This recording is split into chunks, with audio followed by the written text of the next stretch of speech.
নবীজি সাল্লাল্লাহু আলাইহি ওয়াসাল্লাম হযরতে ওমরের কাঁধে হাত রেখে বললেন, ওমর, তুমি পৃথিবীতে এমন হয়ে যাও, তুমি পৃথিবীতে অপরিচিত হও অথবা ভ্রমণকারী মুসাফির মতন হও।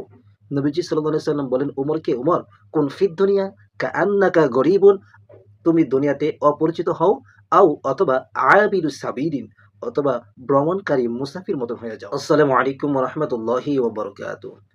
আলহামদুলিল্লাহি ওয়াসসালাতু ওয়াসসালামু আলা সাইয়্যিদিনা মুহাম্মাদ ওয়া আলা আলিহি ওয়া সাহবিহি আজমাইন।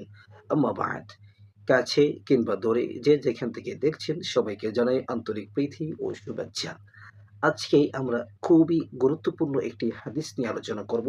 ইমাম নববী উনি ৪০টি হাদিসে যে নোট করেছেন ওখান থেকে একটি হাদিস আমি আলোচনা করব। নবীজি সাল্লাল্লাহু আলাইহি ওয়াসাল্লাম হযরতে ওমরের কাঁধে হাত রেখে বললেন, ওমর, তুমি পৃথিবীতে এমন হয়ে যাও, তুমি পৃথিবীতে অপরিচিত হও অথবা ভ্রমণকারী মুসাফির মতন হও। নবীজি সাল্লাল্লাহু আলাইহি ওয়াসাল্লাম বলেন ওমরকে, ওমর, কুন ফিদ দুনিয়া কাআন্নাকা গরীবুন, তুমি দুনিয়াতে অপরিচিত হও, অথবা আয়াবিরুস সাবিরিন, অথবা ভ্রমণকারী মুসাফির মতন হয়ে যাও। নবীজি উমরকে বলেন।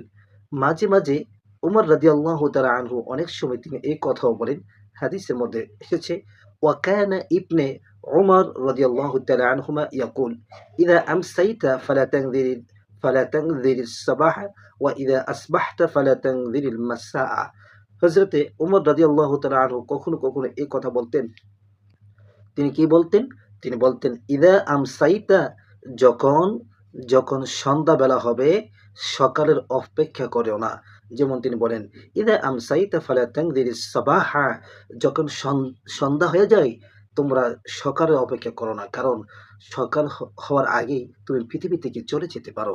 তারপরে হযরত ওমর রাদিয়াল্লাহু তাআলা আনহু তিনি বলেন, ওয়া ইদা আসবাহতা ফালা তানজিরিল মাসআ, আর যখন সকাল হবে সন্ধ্যার আশা করা যাবে না। তিনি বলেন, ওয়াখুজ মিন সিহহাতিকা লিমারদিক। হযরতে ওমর রাদিয়াল্লাহু তাআলা আনহু বলেন, অসুস্থতার জন্য সুস্থতাকে কাজে লাগাও। ওয়ামিন হায়াতিকা লিমাউতিক, আর মৃত্যুর জন্য জীবিত অবস্থায় থেকে তুমি মৃত্যুর জন্য তোমার মৃত্যুটাকে সহজ হওয়ার জন্য নেক আমল করে যাও। সুবহানাল্লাহ। সাল্লু আল হাবিব সাল্লাল্লাহু তাআলা আলাইহি ওয়াসাল্লাম।